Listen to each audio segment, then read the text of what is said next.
আসসালামু আলাইকুম সুপ্রিয় দর্শক, হাজির হয়ে গেলাম এইমাত্র পাওয়া স্বর্ণবাজারের সর্বশেষ আপডেট নিয়ে। অবশেষে স্বর্ণ ক্রেতা ভাই বোনদের জন্য দারুণ সুখবর থাকছে আজকের ভিডিওতে, কেননা বাজুস পবিত্র ঈদ উল ফিতর উপলক্ষে প্রতি ভরি স্বর্ণতে 20,000 টাকা করে কমিয়ে দিয়েছে। আপনারা জেনে থাকবেন গত 4ই মার্চ বাজুস 22 ক্যারেট স্বর্ণেতেই প্রতি ভরি 2,77,000 টাকা দাম নির্ধারণ করেছিল। সেখানে স্বর্ণ ক্রেতা ভাই বোনদের জন্য কপালে চিন্তার ভাঁজ পড়েছিল, আর সেখান থেকেই পবিত্র ঈদ উল ফিতর উপলক্ষে বাজুস আজকে নতুন দাম নির্ধারণ করেছে। খুবই গুরুত্বপূর্ণ তথ্য থাকছে আজকের ভিডিওতে, তাই এখনই ভিডিওতে লাইক করে চ্যানেলটি সাবস্ক্রাইব করুন স্বর্ণ বাজারের সর্বশেষ আপডেটগুলো সবার আগে জানার জন্য। সুপ্রিয় দর্শক, চলুন শুরু করা যাক আজকের ভিডিওতে। আজকে 11ই মার্চ 2026 বাজুস নতুন করে যে দামটি নির্ধারণ করেছে 22 ক্যারেট প্রতি ভরি স্বর্ণ আজকে বিক্রি হচ্ছে 2,68,214 টাকা প্রতি ভরি। 21 ক্যারেট প্রতি ভরি স্বর্ণ আজকে বিক্রি হচ্ছে 2,56,025 টাকা প্রতি ভরি। 18 ক্যারেট প্রতি ভরি স্বর্ণ আজকে বিক্রি হচ্ছে 2,19,458 টাকা প্রতি ভরি। আর ট্র্যাডিশনাল বা সনাতন পদ্ধতির প্রতি ভরি স্বর্ণ আজকে বিক্রি হচ্ছে 1,79,159 টাকা প্রতি ভরি। এখন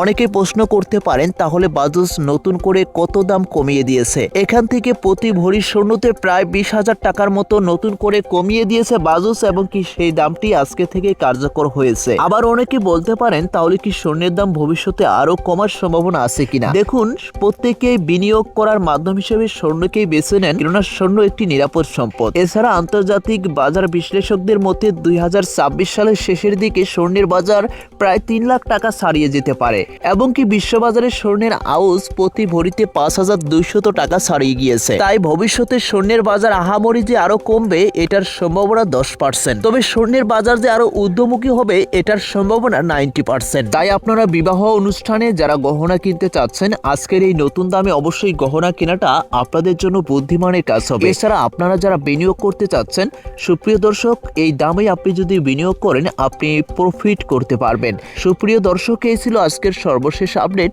পরবর্তী আপডেটটি সবার আগে জানার জন্য আমাদের চ্যানেলটি সাবস্ক্রাইব করে আমাদের সাথে থাকুন। আজকের মতো এখানেই বিদায় নিচ্ছি, ধন্যবাদ।